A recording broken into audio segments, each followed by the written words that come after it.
So this is the first generation of parents to ever hold their kids back from what they perceive to be a darker future rather than pushing their kids forward into a brighter future. And so the average parent today thinks that their kid's life will be worse off than their life. This is the first generation of Americans specifically that have ever experienced that. And then what you have is this cycle that's back and forth, that kids are afraid of everything that's taking place. Parents are afraid. Parents are then passing that anxiety on their kids. Kids are passing that anxiety back to their parents. I mean, that's what the whole book is about, is this home that is run by fear. And here's the problem with fear. It doesn't empower us to make good decisions. If you and I, fear can be felt, we can experience it, no doubt whatsoever.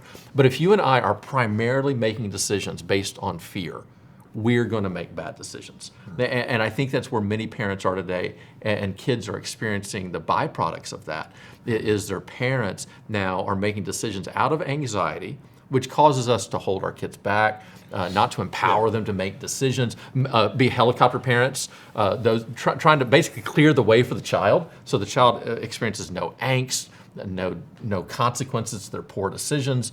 And really that's the number one storm for me that is hitting our kids today, is they're living in a culture of fear that their parents, instead of helping them through, are actually promoting. Well, it's illustrated even in the, like, when I grew up, it's the classic. When I grew up in the 80s, my parents would be like, get out of here. And I'd get on my bike and I'd take off and I'd come back at 9 p.m.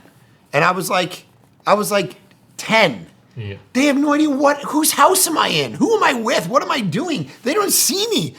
My 10-year-old goes out the door. I'm like, the door just opened? What's happening? And I go and I look out the door. She's just in the cul-de-sac. She's okay. What is that? No, absolutely. Why is that? Chimes on the door. You're telling me it's my fault. Okay? Yeah, no, it is absolutely your fault, Mark. No, I think this is a post-911 reality.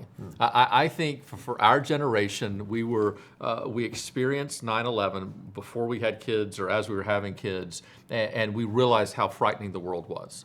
Technology came along. Now we get notified. Whatever happens, if there is 2 people killed in America today, I'm going to immediately be notified by it, right, which now puts us on this constant state of alert of what's going on. Right. And so now we are used to being in this continual contact with everybody, and all these things that we're putting in place to ease our anxieties are actually producing them, because fear begets fear. That's just the reality of the way it goes. And God calls us, thankfully, to a better way, and that is the way of love.